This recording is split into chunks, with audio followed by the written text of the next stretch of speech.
Good afternoon. I am Bhuvaneswari. I work as a professor in Indian Institute of Technology, Delhi, for over 20 years, and currently I am working in Mahindra University, Hyderabad. I am here to talk about the status of electrical power engineering education in India in particular, and what are all the measures that can be done to improve the status of that, as well as to improve upskilling the existing engineers in Indian automobile industries particularly. Okay.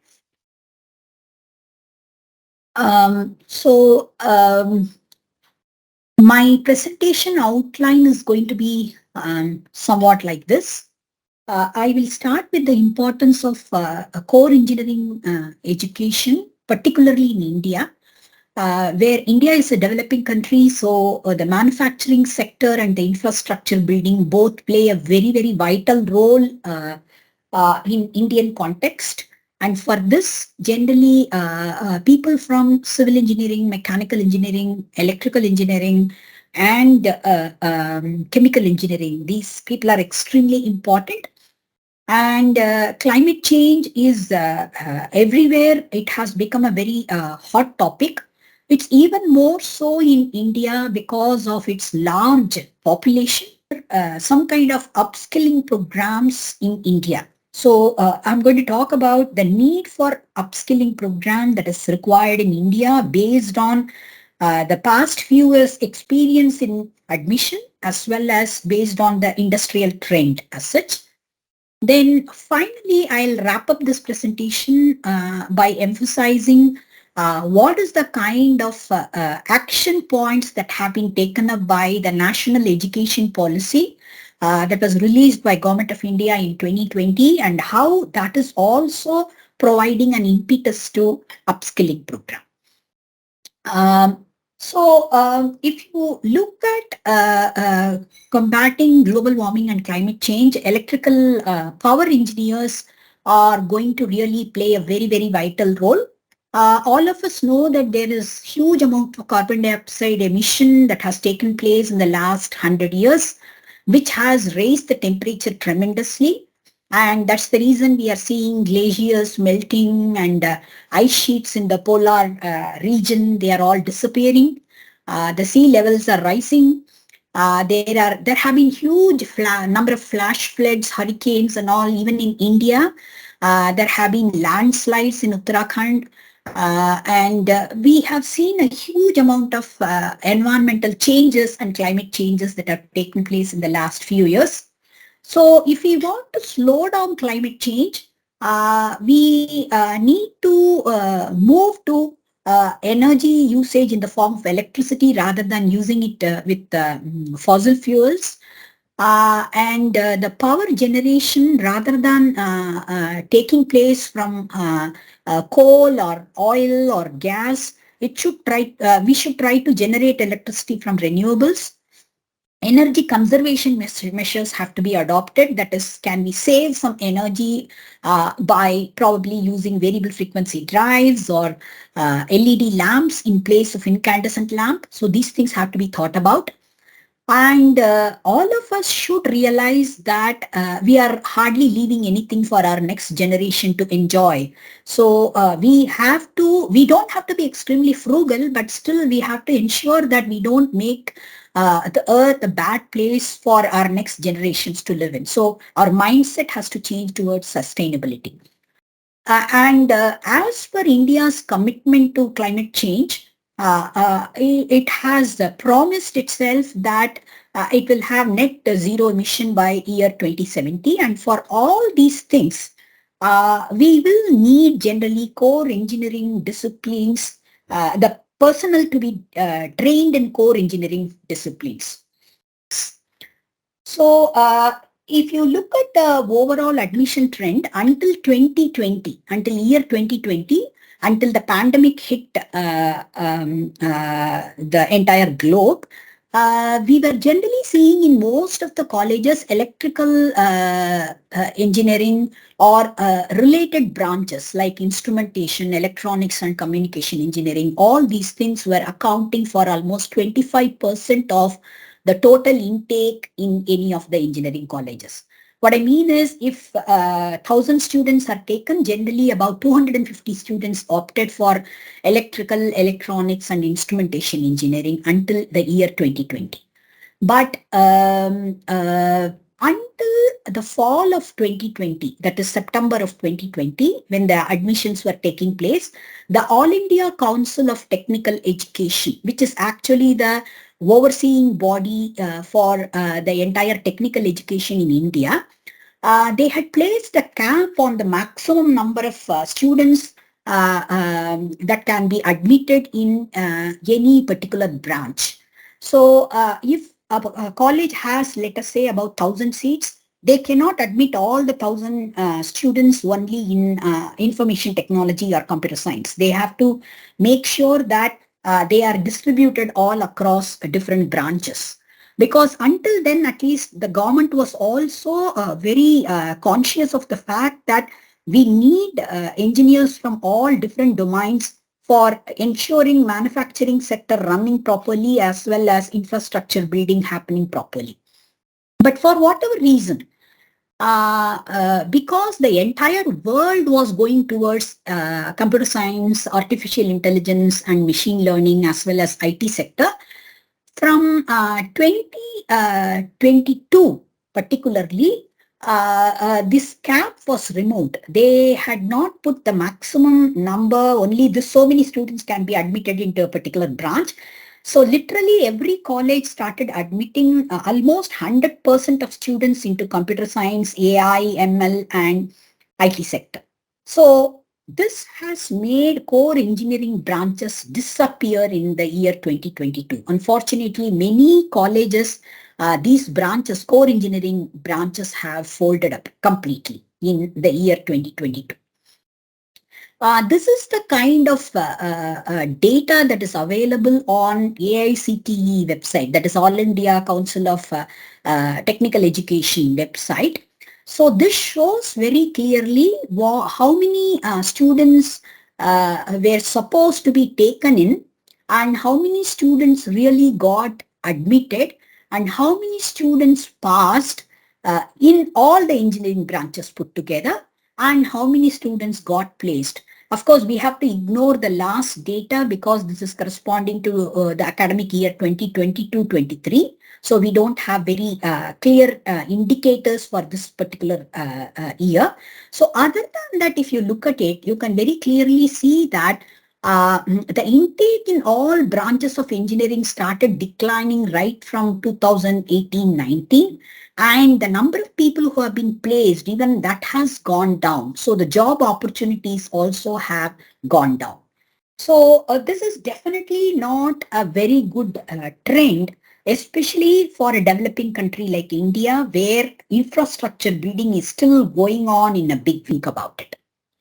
So having talked about the trend in the academics in the last few years, especially with respect to admissions, I think it is important to talk about why it is, it's necessary to upskill the existing workforce in the industry, or why it is very important to strengthen vocational programs for various cross-section of the population.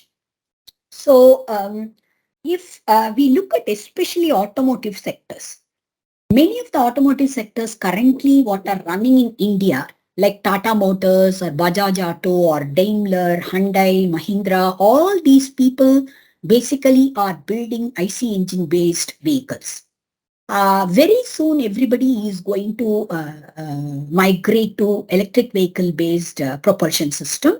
So if motor based propulsion system comes into existence, the control aspects, the electronic control unit, and rest of the propulsion subsystem, everything has to be relearned by the engineers who are actually working in these industries. So it's very, very important to design some programs like what Professor Mohan is proposing, how we can really upskill our mechanical engineers or technicians quickly to suit to the needs of electric vehicle based industry. That can be done quickly within a few weeks of training program. In India, the special thing is there are huge number of two-wheeler and three-wheeler companies that have come up in various parts of India, which are electric vehicle based two-wheeler and three-wheeler. So many of them are located in the city of Pune and Hosur. Hosur is a small town near in Tamil Nadu, in southern portion of India. And there are many startup industries that have come into existence in EV two-wheeler as well as three-wheeler. The two-wheeler has a huge amount of market in India because of two reasons. One is the weather itself is pretty conducive for two-wheeler. Whereas in the United States and other Western countries, it may be very difficult to drive a two-wheeler, especially in the winter weather. The second thing is the road building that has been done in India is not very broad.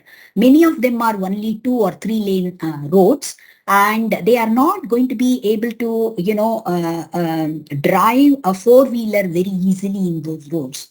So many people prefer, because of the economically it is more viable, and road structure wise also it's much more manageable with the two-wheeler. So that is the reason why two-wheeler industries, EV two-wheeler industries are flourishing in India, and many women drive these EV two-wheelers, and many women and underprivileged people work in these electric two-wheeler industries just with a few months of technical training. So there are some vocational training programs that are available already in India, which I'll talk about in the next slide.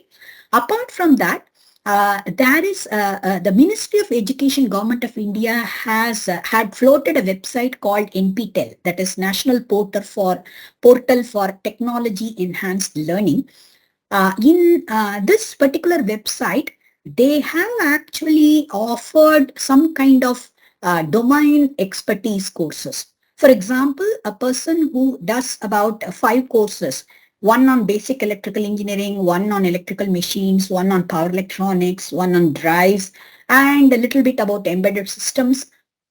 They are certified to be domain experts in electric drives or electric propulsion systems. So these kinds of domain expertise courses, which are consisting of 5 courses or 6 courses in a basket, those are being floated by Ministry of Education, Government.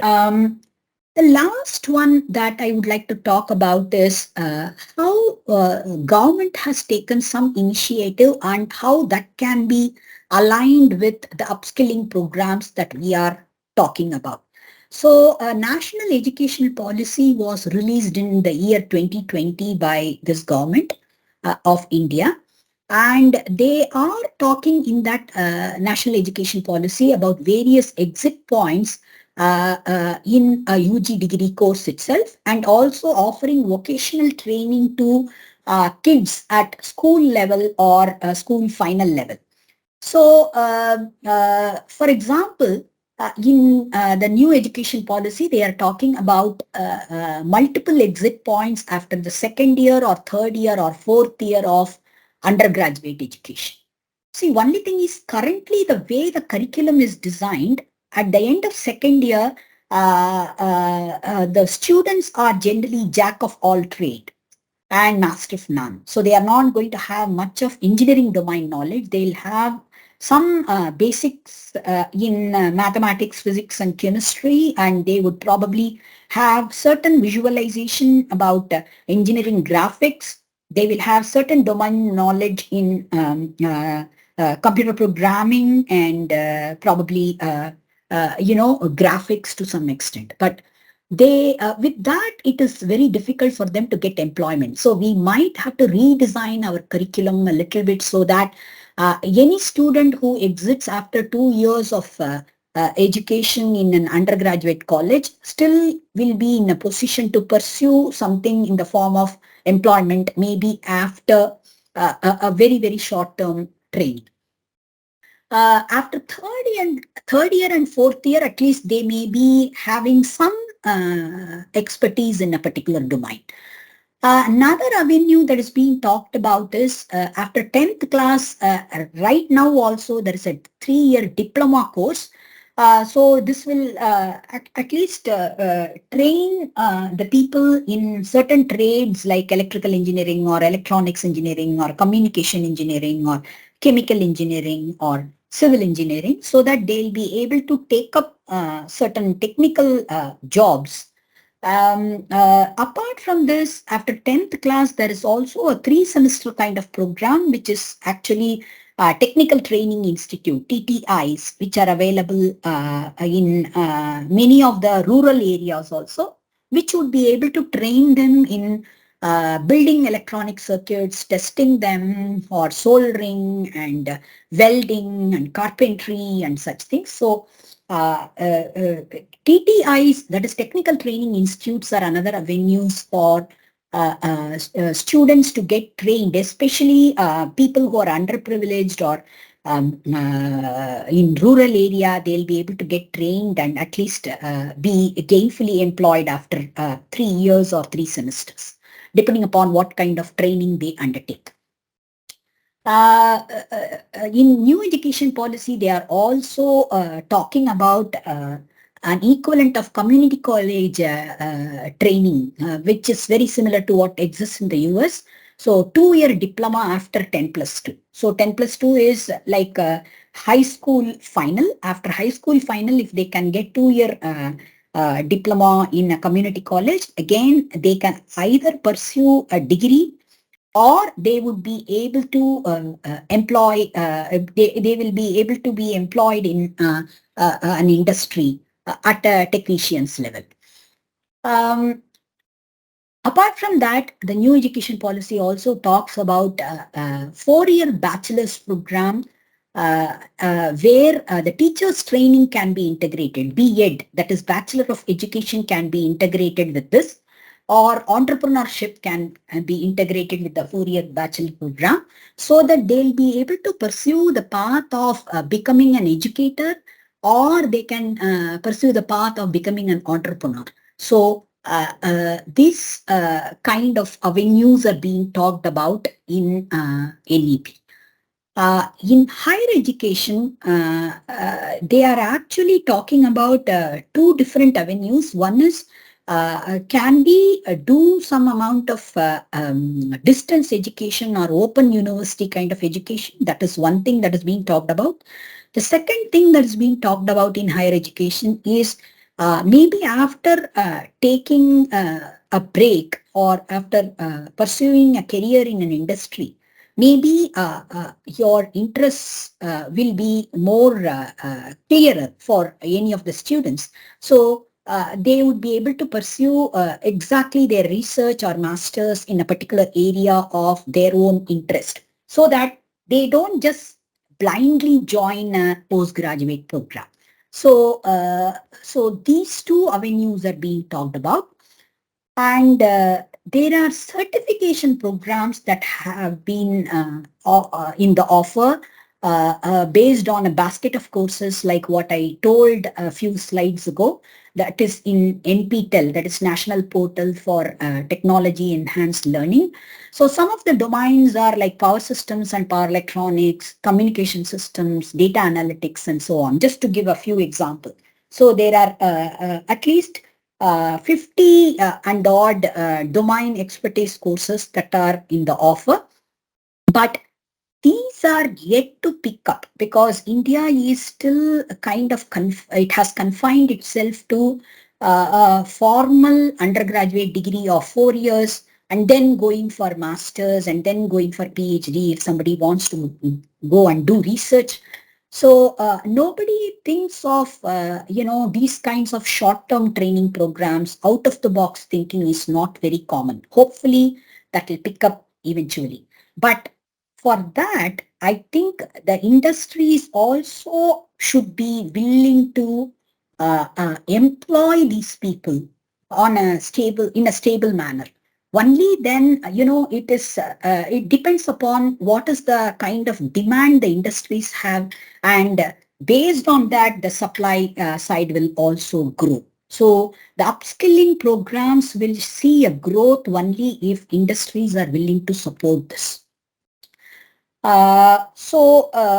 In general, I feel that we have to develop a market for upskilling in India. It is not yet there, but it can be developed based on uh, uh, uh, demand from the industry, and the academic institutions have to join hands. A consortium of academic institutions have to join hands with the industries so that they feed into each other.